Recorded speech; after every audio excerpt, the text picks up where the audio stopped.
The slave trade, a period of immense human suffering and exploitation, is often portrayed as a one-sided tragedy, with Europeans as the sole perpetrators. But the truth is far more complex and disturbing. Africa too played a significant role in this horrific chapter of history. Wait, what? Dive deeper with us as we uncover mind-boggling facts about Africa's intricate involvement in the transatlantic slave trade, a story shrouded in secrecy and rarely discussed. Stick around until the end for some discomforting truths you didn't learn in grade school. Now, when we usually talk about what happened during the days of slave trading, it's easy to point fingers at the Europeans and paint them as the sole villains. But Africans were more than just spectators. They were players in this twisted game too. To understand this, let's venture into the sands of time. The Atlantic slave trade was a ghastly episode where ships loaded with enslaved African souls sailed primarily toward the Americas. From the 16th to the 19th centuries, European traders thrived on this deplorable practice, charting routes like the infamous triangular trade and making detours through the harrowing Middle Passage. They were dealing with human lives, the most heart-wrenching cargo imaginable. Where did these unfortunate individuals come from? Most were forcibly taken from Central and West Africa and sold off by West African traders. But it gets grimmer. Some were directly seized during coastal raids. Swooping in like vultures, European traders imprisoned these souls in forts along the African coast before shipping them off to the Americas. It was a journey marked by horror each step of the way. Let's talk about the economy of this monstrous trade. The colonial South Atlantic and the Caribbean were built on the backs of enslaved labor. They needed manpower to churn out sugarcane and other goods. It was enslaved Africans who fueled this monstrous industry. It became a power game for Western European states, all vying to build their empires overseas. The Portuguese were the trailblazers in this mess. Back in the 16th century, they hopped on the slavery train, buying slaves from West African traders and shipping them across the Atlantic. They said,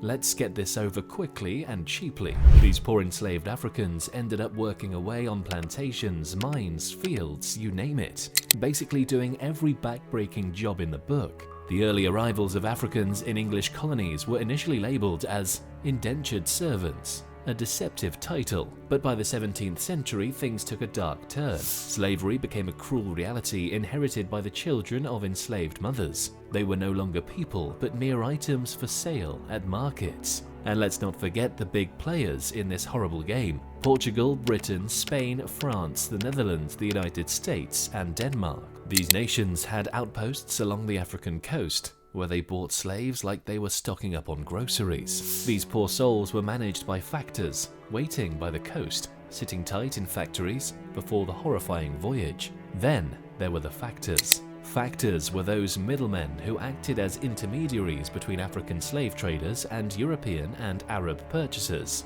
These factors were often Europeans or wealthy Africans who played a key role in organizing and transporting enslaved people from Africa to the Americas. And here's the gut-wrenching part. Millions didn't even make it through the journey, with death rates soaring high. It wasn't just during the voyage, it was also in the seasoning camps in the Caribbean, where most lost their lives. It's like a horror story that was all too real. Now, the narrative often portrays Africans as innocent victims who were traded and mistreated, and that's undeniably true for many. However, we can't overlook the stark reality that some Africans were complicit in the trade of their own people. Though removed from the Indian Ocean trade and mostly safe from Islamic raids, slavery was still a part of life in West Africa, long before the Atlantic trade kicked off.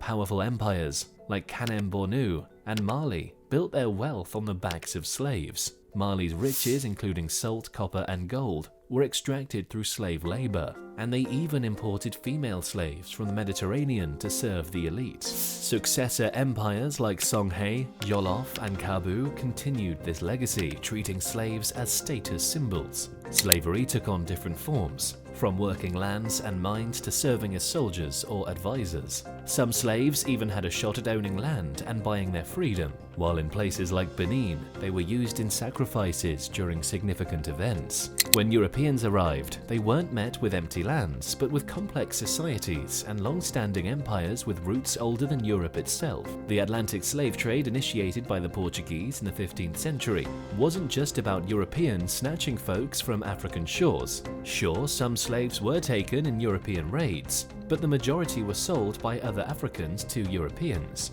The collapse of empires in West Africa created a power vacuum, with splinter states vying for dominance. European firearms became bargaining chips in these power struggles. The African involvement in the slave trade wasn't just a bystander's role, it was hands-on, with rulers, traders, and military figures playing a direct part. These African partners didn't just stand by, they actively engaged by selling enslaved individuals obtained from wars, kidnappings, or raids to Europeans or their agents. Interestingly, those sold into slavery were often from different ethnic groups than those who captured them, highlighting the complex dynamics at play. Within Africa, intricate practices, like kasser, on the Gold Coast existed. Kasser, meaning to set up house, formed strong political and economic bonds between European and African slave traders. This practice, predating European contact, aimed to integrate individuals from different African tribes. It became common for elite West African families to solidify alliances by marrying off their women to European traders, sealing these connections through traditional African customs. These marriages weren't merely symbolic but strategic partnerships, strengthening the syndicate between powerful African families and European traders. Surprisingly, Europeans didn't object to these unions, recognizing their importance in the intricate web of relationships and trade. Let's rewind to the 1600s, when Dahomey emerged as a heavyweight player along Nigeria's southern coast. King Agaja was the big cheese back then, leading a formidable army that could make anyone's jaw drop. This army, estimated to be around 50,000 strong at its peak, became the kingdom's trump card. Agaja didn't hesitate to flex his muscles. He conquered kingdoms like Alada and Wida in the 1720s, both well known for their booming slave trades. Dahomey didn't just dip its toe into the slaving pool, it cannonballed right in. By the 19th century, an astounding 2/3 of the kingdom's population were enslaved. It was as if they were running a massive slaving operation on overdrive. Slavery was intricately woven into Dahomey's social fabric. For the elite squad, enslaving people became the ultimate status symbol. It led to a power struggle between the king and the elite traders, who were all vying for control over the profitable slave trade. Despite the king seemingly holding all the cards, these elite traders had their own game going on. It was a showdown for power. African elites and slave traders probably had a hint about what was going down across the Atlantic. Like the big shots from the kingdom of Dahomey seemed to have some insider info about the fate of the folks they sold into slavery. How? Well, they sent their smooth-talking diplomats to Brazil and Portugal, who, after their trips, came back with a boatload of information. Literally. Some of these elites even got a first-hand experience of slavery in the Americas before skipping back to their homeland. Now let's zoom over to the Gold Coast, where African rulers dealing in the slave trade were schooling their kids about Europeans in quite a hands-on way. Nope, no boring textbooks here. They packed off their youngsters to sail on European ships, hang out in European forts,